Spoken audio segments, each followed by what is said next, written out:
la planète, de retour du festival Rock Castel Éloge du Voyage Lent 2022.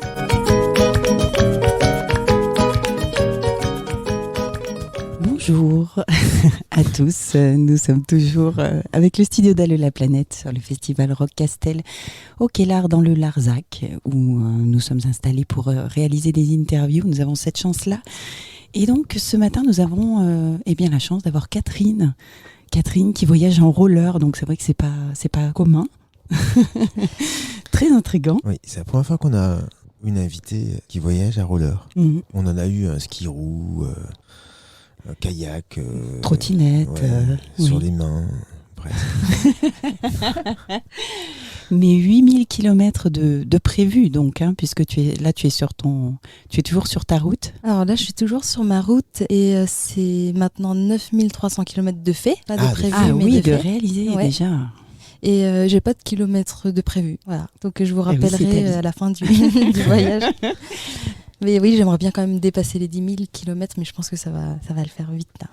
Donc au festival, tu as présenté un petit diaporama. Ouais. Donc merci, parce que c'était très chouette de découvrir ton parcours aussi, justement, ta découverte du roller, tes progrès, et puis voir comment tu te construis, on va dire, au fil des rencontres. C'est assez fabuleux. Oui, merci d'avoir été là.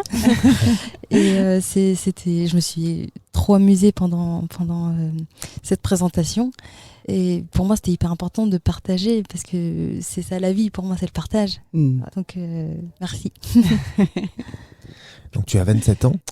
J'avais 27 ans au moment du départ. D'accord. Et je suis partie il y a 15 mois, donc maintenant j'ai 28 ans. D'accord. Ouais. Et qu'est-ce qui t'a donné envie de partir en roller ? Qu'est-ce qui s'est passé En fait, j'ai commencé le roller en juin 2020 et j'ai adoré en fait cette pratique, cette discipline, ce sport. En fait, j'ai adoré, donc j'ai commencé à apprendre sérieusement la pratique, donc à rouler, à freiner les figures et à rencontrer beaucoup de gens. Et c'est en rencontrant les gens et en éprouvant beaucoup de plaisir à la rencontre que j'ai continué, puis j'ai rencontré encore plus de gens. Et ça a fait des gens qui étaient passionnés, qui faisaient du roller aussi. C'est ça, des autres passionnés. Et en fait, de partager une passion, c'est encore une question de partage, ça reviendra souvent, je pense, mais ça fait du bien de partager. Et donc du coup, je me suis dit, va partager partout dans la France pour l'instant. Et donc l'idée est venue comme ça, en me disant, je vais rider avec les riders de France. Et puis en fait, la France n'est pas faite que de riders, donc je rencontre d'autres personnes et je peux partager aussi d'autres choses, donc la musique, la passion du voyage, la passion de l'amour et de la vie, surtout. Et oui, parce que tu joues aussi. Je joue de la musique, oui. c'est-à-dire ouais. Je suis partie au début avec un ukulélé et ensuite avec un handpan. Et chouette. C'était un peu plus lourd, un peu imposant à porter. Ouais, un peu plus encombrant aussi. Et d'ailleurs, c'est pour ça que j'ai voyagé 3 mois avec et j'ai décidé de le laisser chez mes parents parce que je pouvais plus voyager avec, c'était trop lourd.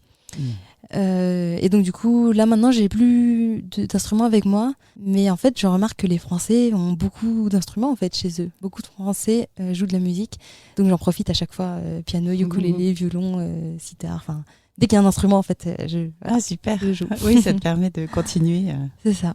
Et t'étais sportive avant de te lancer dans le roller? J'étais pas sportive, j'étais active. C'est-à-dire que donc je faisais pas forcément de sport en particulier. Je fais un petit peu de Zumba, alors je viens d'une famille où le sport est considéré comme dangereux, donc il faut pas trop en faire quoi. À l'école, fallait le faire parce qu'il fallait avoir des bonnes notes, mais par contre pas de sport au-delà. C'était vraiment la musique tout le temps.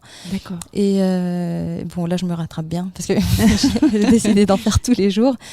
Mais par contre, oui, j'ai toujours été active dans le boulot. J'étais vendeuse dans un magasin de vêtements et je courais toujours partout avec mes cartons.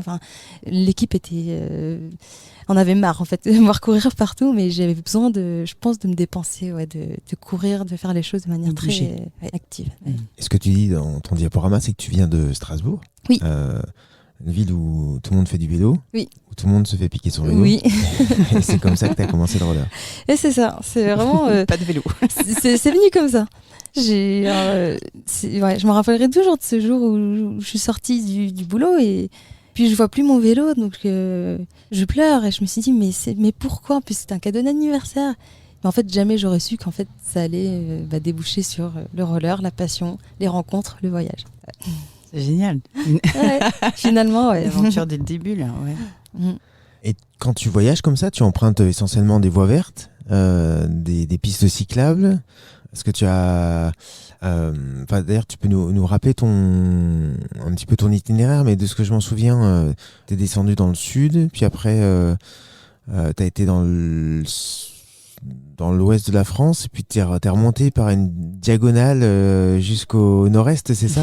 Franchement, t'as bien retenu, parce que moi-même, des fois, le parcours est tellement décousu. Enfin, décousu, c'est pas le mot, mais il a tellement pas de sens, en fait, que t'as une bonne mémoire. Mais en fait, en gros, ce qui s'est passé, c'est que je suis partie de Strasbourg, et avant de partir, je me suis dit, bon, je pars vers le nord, et je fais une boucle en passant par le nord, l'ouest, le sud, et je remonte, ou par le sud et l'inverse. Donc j'ai réfléchi beaucoup à ça. Et au bout du 2e jour, en fait, j'ai pas du tout suivi ce que j'allais faire. Donc, en gros, ça sert à rien de prévoir trop à l'avance, parce que les routes, le vent, les gens, les rencontres nous mènent vers vraiment là où on doit être.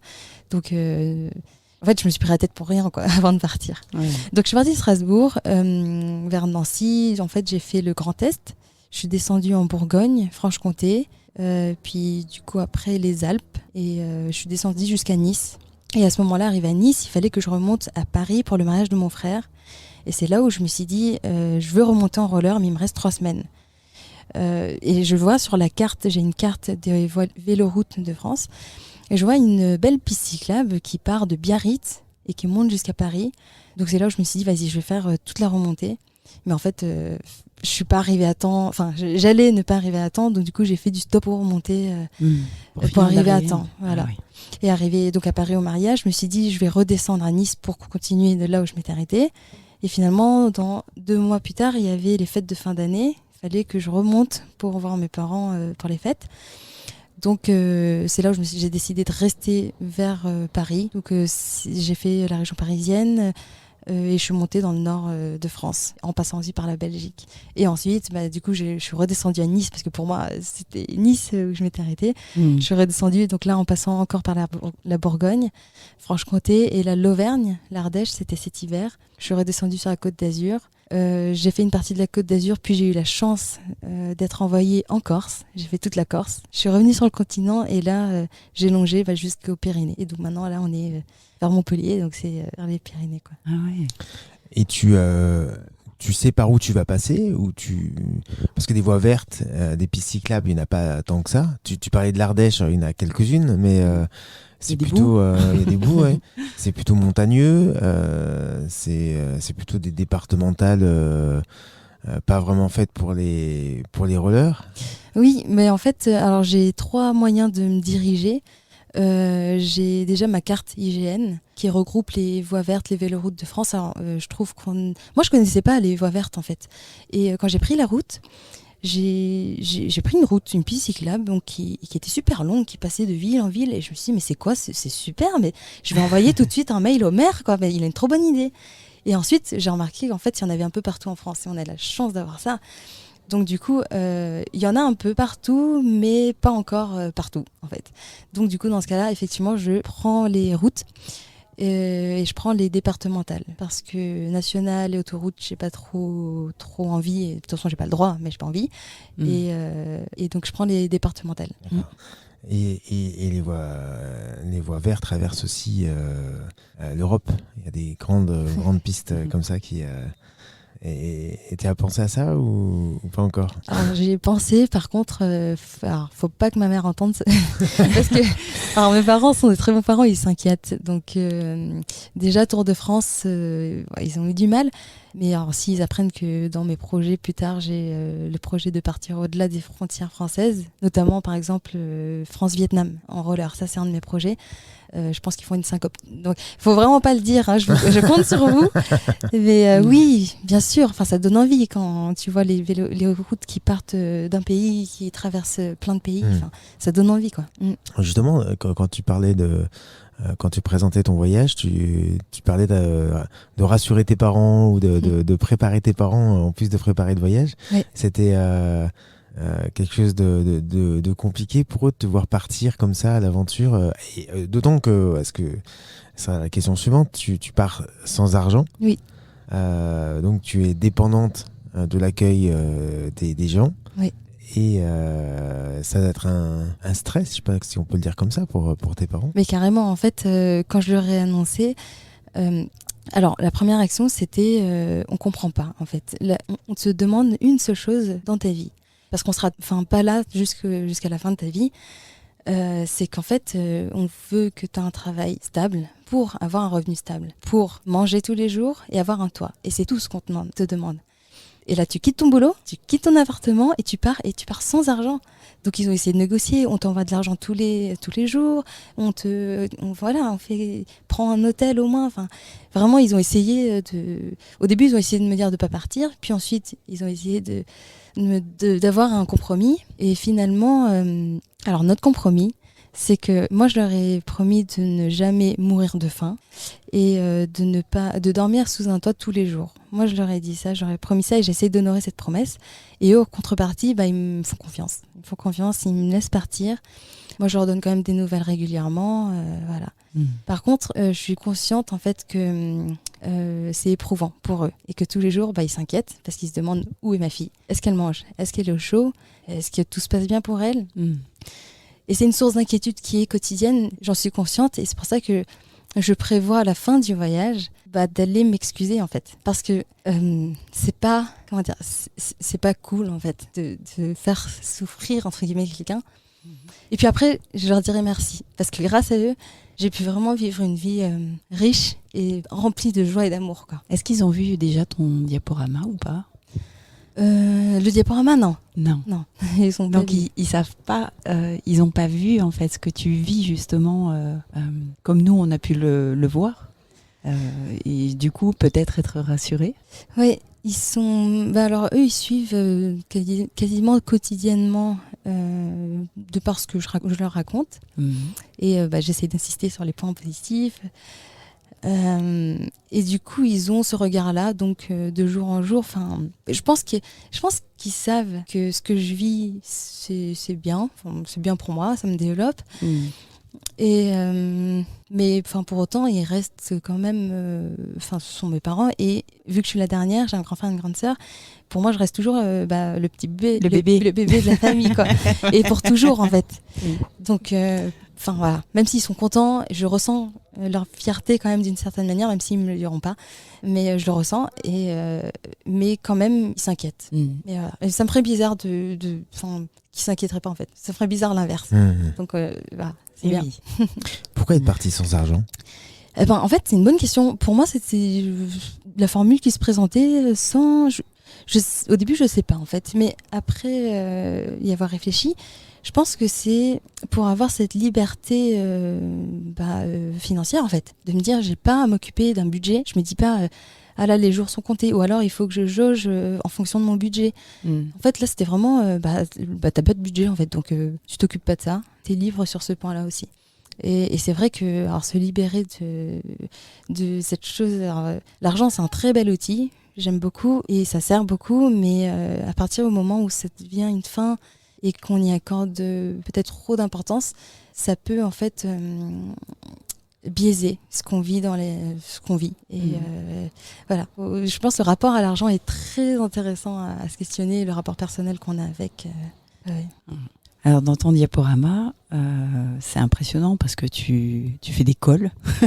Ça m'a tu montes en roller. Wow. J'ai fait le Mont Ventoux, ouais. Alors c'est quoi le plus difficile, c'est de monter ou de descendre ? Parce que le descendre en roller... C'est pareil, impressionnant. En fait c'est tellement différent. Oui, c'est pas pareil.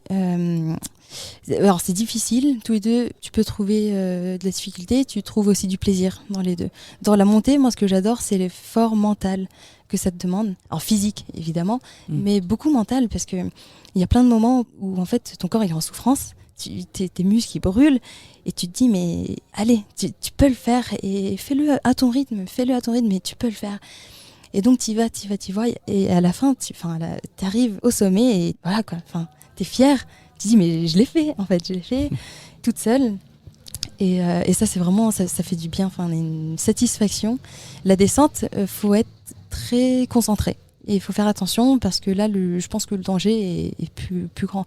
Quand tu montes, si tu n'arrives plus à monter, tu t'arrêtes et tu reprends. Quand tu descends, si tu n'arrives pas à t'arrêter, la nature t'arrête. Donc vaut mieux contrôler. Donc tu maîtrises, tu gères ta vitesse, toujours le contrôle de la maîtrise plutôt de la vitesse.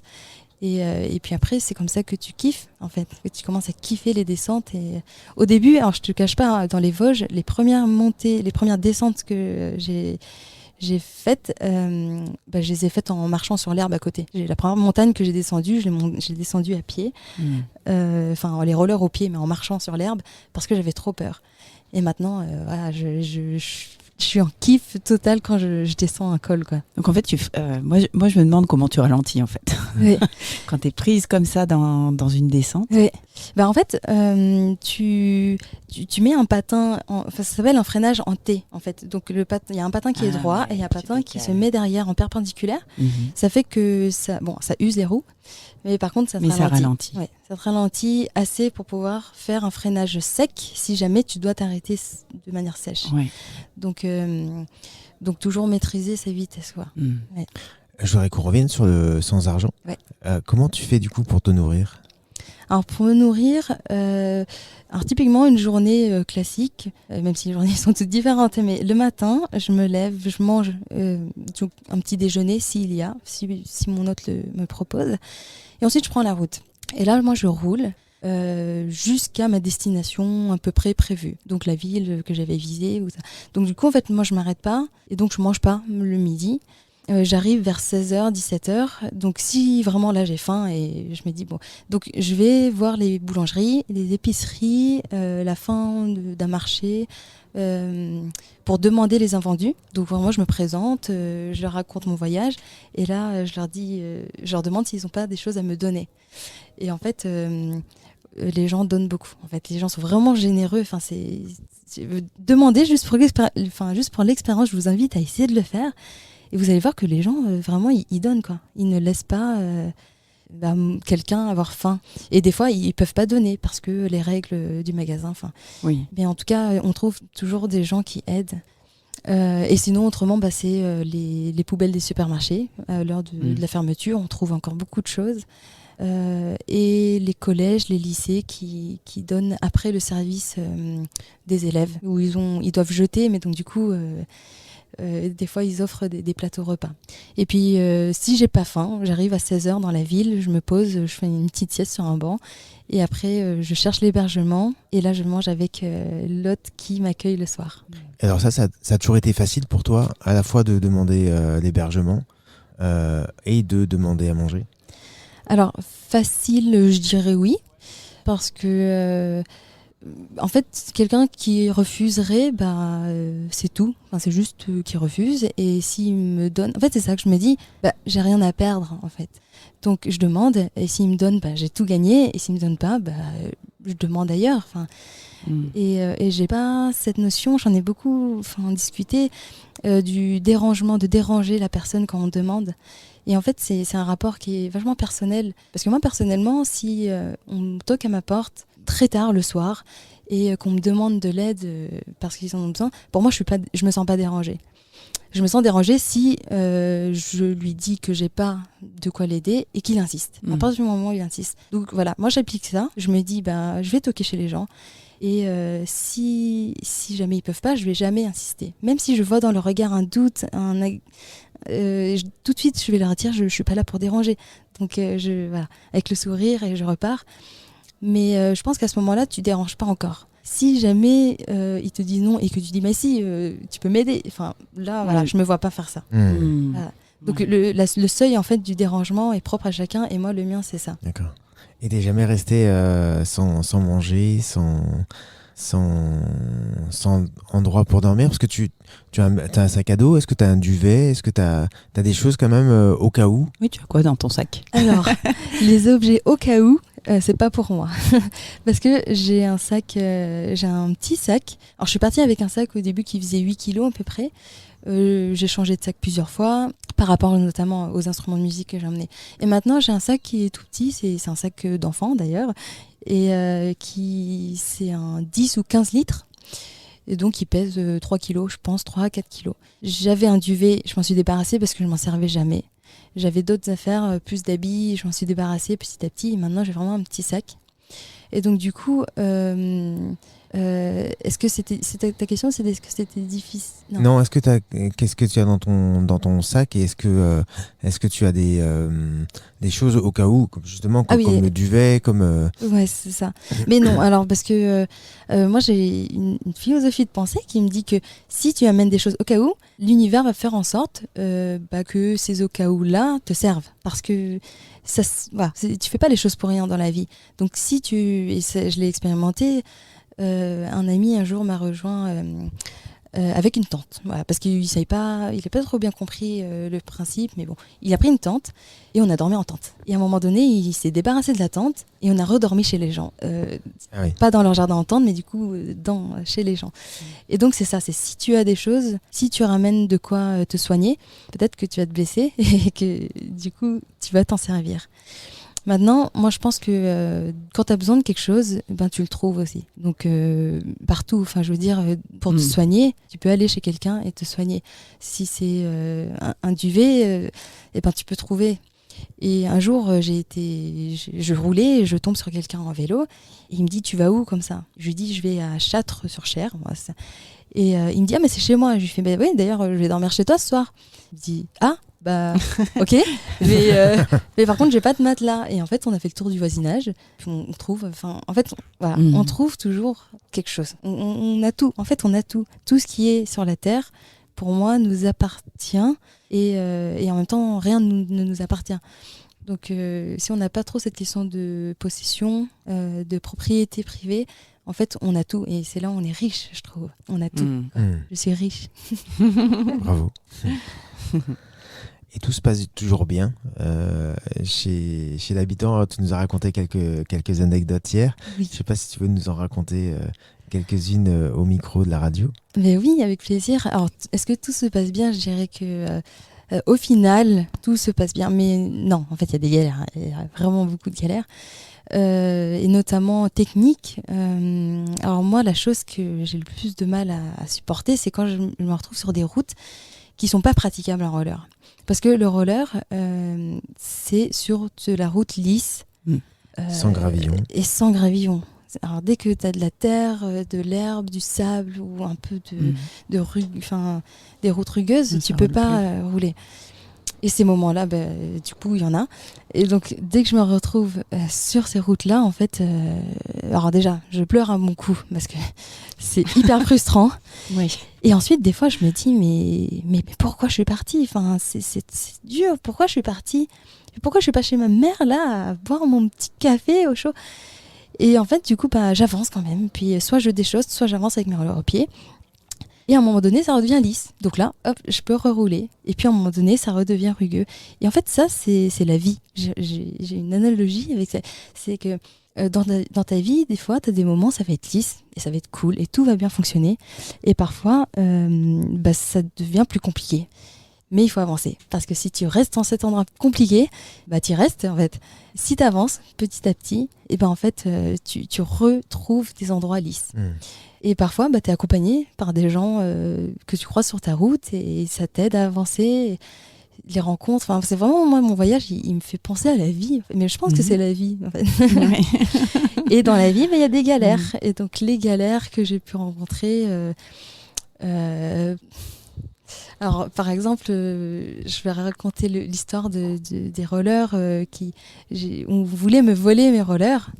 Et donc en fait, j'ai déchaussé, j'étais assise, et puis il y a un SDF qui vient et qui me prend mes rollers comme ça en me disant qu'il voulait me les voler en fait. Alors bon, déjà c'est drôle qu'il me le dise. Oui, je c'est pense ça. Oui. Il prévient. Ouais, je pense qu'il faisait une expérimentation.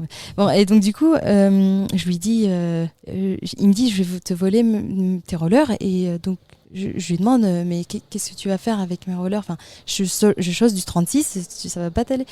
Et donc il me dit, je vais les revendre parce que j'ai besoin d'argent.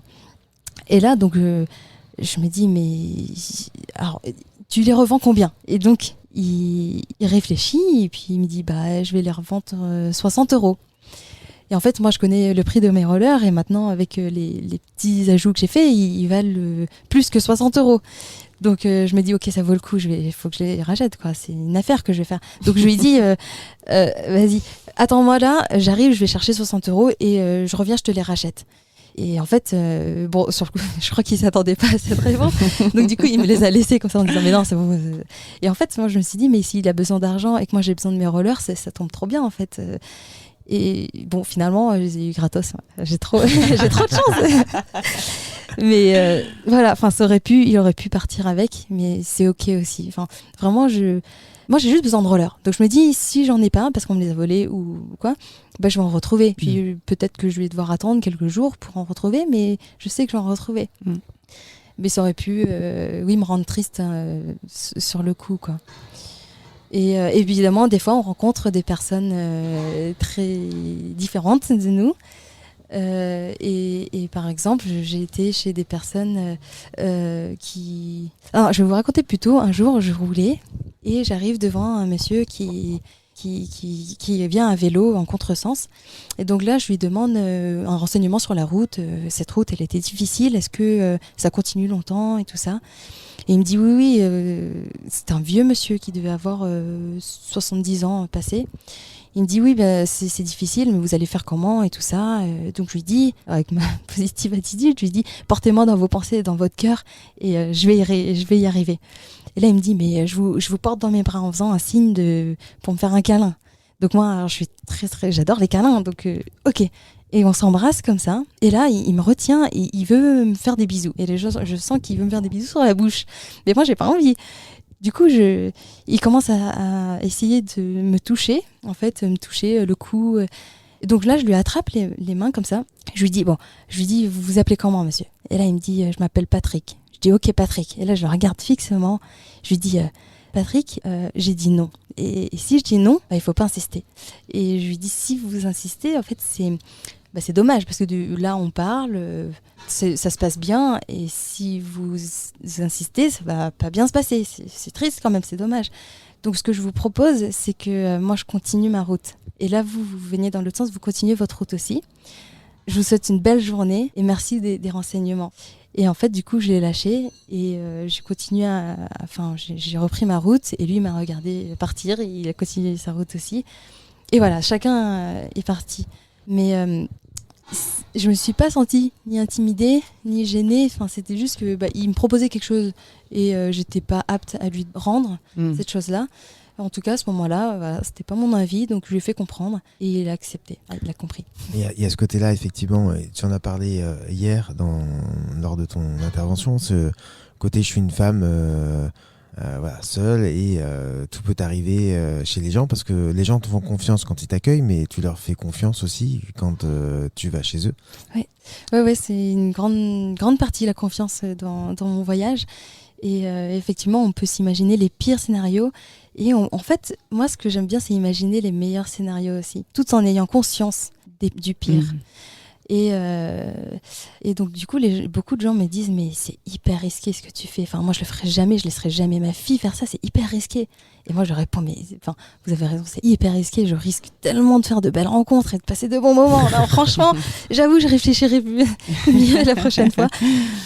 Pensez et aspirer et créer le meilleur un peu plus que le pire, je pense.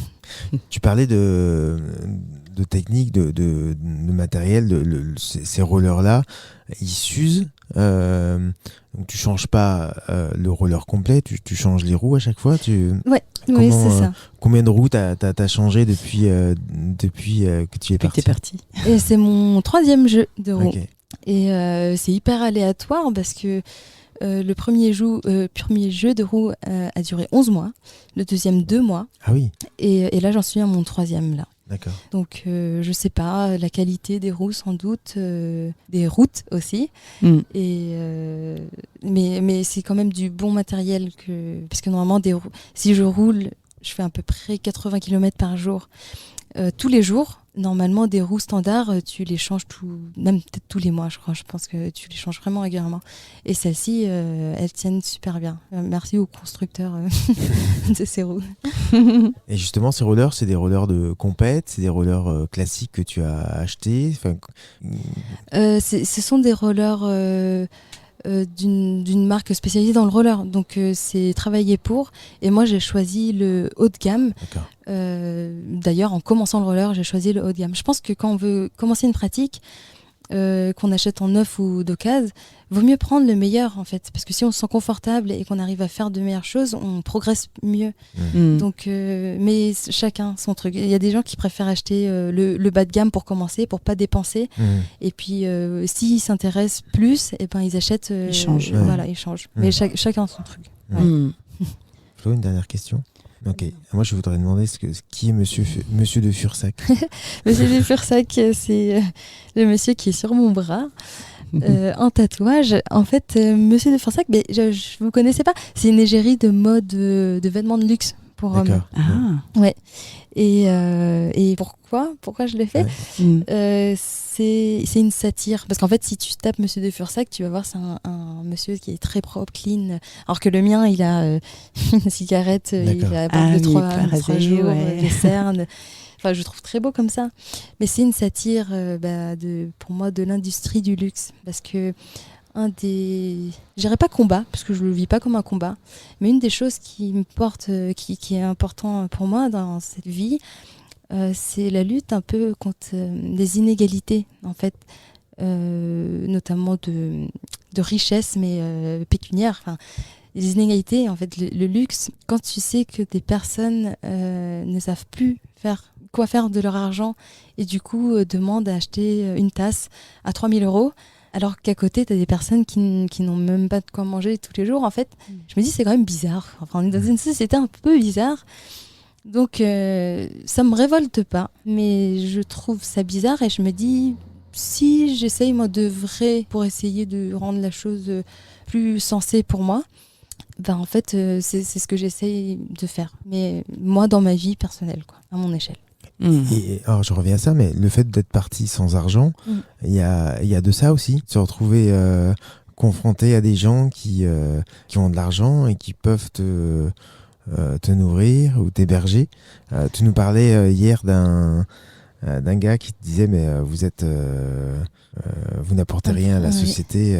Oui, c'est ça, mais je pense que, souvent on dit les plus pauvres, c'est ceux qui donnent le plus. Je pense qu'on ne le dit pas pour rien, parce que j'ai expérimenté ça aussi.